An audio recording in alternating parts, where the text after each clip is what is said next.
Every word we say is a magic spell. So spelling, spellcasting, has been specifically used to denigrate ourselves. We are born into this world. Born comes from the English word barren. Today's definition of barren is unfruitful, bleak, and lifeless. Our children, as designated by our language, aren't even ours. Parents are a pair who rents.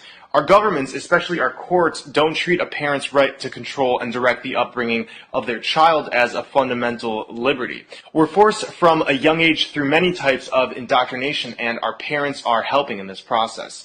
Look at the word childhood. A hood is used to cloak and hide.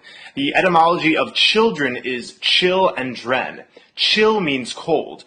Dren is a name meaning a strong and healthy individual. So children are strong individuals who must be chilled, made cold. Stay with me, this will all come together. In Ballantyne's 1948 Law Dictionary, the term human being says sea monster. When we see monster, we get the definition, a human being by birth, but in some part resembling a lower animal. In the Oxford New English Dictionary of 1901, a human is defined as belonging or relative to man, as distinguished from God or superhuman beings. So these definitions are telling us we're monsters, and the word live backwards is evil. Our language is telling us we're born as monsters who are bleak and lifeless to a pair who rents us out to the government and other corporations that indoctrinate us. Our childhood is spent under a cloak, and we're evil when we live.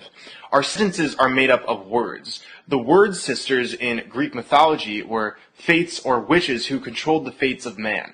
Every word we say directly affects our reality and ultimately our fate. The Egyptian deity Thoth is said to have invented language and writing.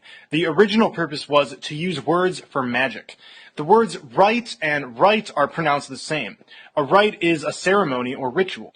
Whenever we're writing with words or speak, we're initiating a ritual. Books contain chapters. A chapter often refers to a sect of a secret society or religious order. To page someone is to summon them. Pages in books made of words are summoning things to enslave or imprison our souls. The word grammar comes from the French word grammaire or grimoire.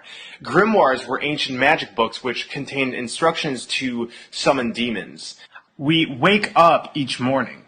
A wake is a funeral party held for the dead. At the beginning of each day, we say to each other, good morning.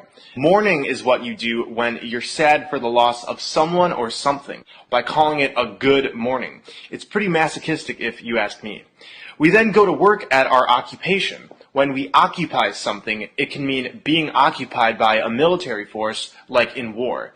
Many occupations are focused on money and the dog-eat-dog mentality.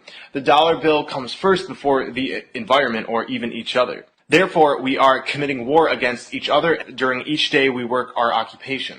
We are the military occupiers. An urn is for the ashes of the dead.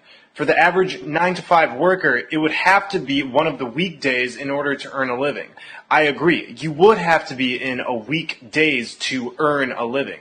During the week, we become weaker and weaker until finally it's the weekend, and we have become weakened. Somebody or something who is weakened has no power.